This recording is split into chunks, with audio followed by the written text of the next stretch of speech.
Last year, Oslo was handed the dubious honor of the world's most expensive city. So what do you get for your money? The city is compact, clean, modern, and has a population of only 550,000. But its biggest draw is its enviable location, positioned on the edge of the great outdoors. Situated at the northern end of the Oslo fjord with its island beaches, you'll also find miles of forested wilderness.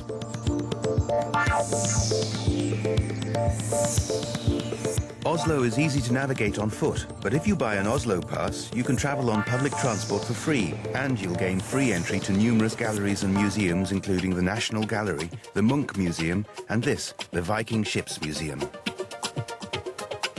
The museum houses 3 9th-century Viking ships that were discovered in clay burial mounds of Viking chieftains, and are amazingly well preserved as a result.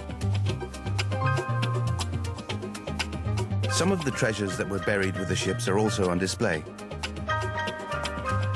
Henrik Ibsen, the world's second most famous playwright, lived and worked in Oslo for over 20 years.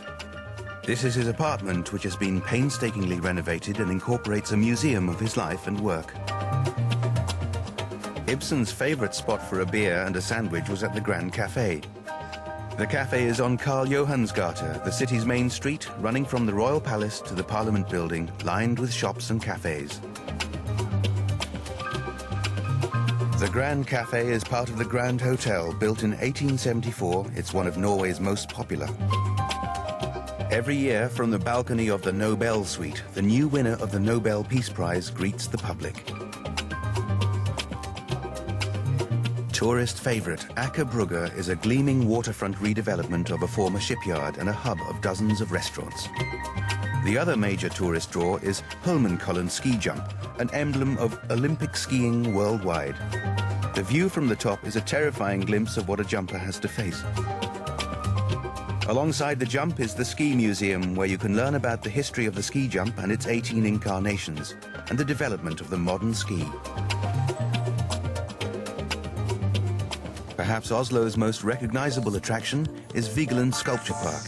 It lies within the green and leafy expanse of Frogner Park and is the outcome of 19 years of work from renowned sculptor Gustav Vigeland. The 182 sculptures are the manifestations of the cycle of life and the human condition as Vigeland saw it.